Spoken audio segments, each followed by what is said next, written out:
यस क्षेत्रमा हाम्रा यस काठमाडौँ डल्लो निवासी केही हामीले पूर्वज मित्रहरूका उहाँसँग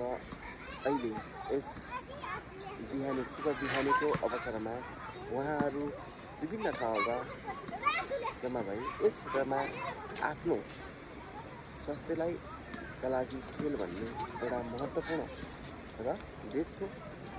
खेलले देशको गहना पनि हो र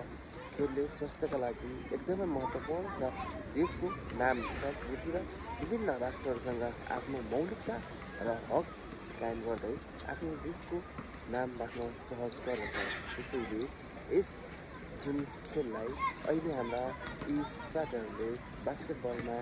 आफ्नो प्रतिनिधित्व देखाउन गइरहेका छन्। त्यसैले सबैजनाले यस खेललाई सक्दो सेयर गरी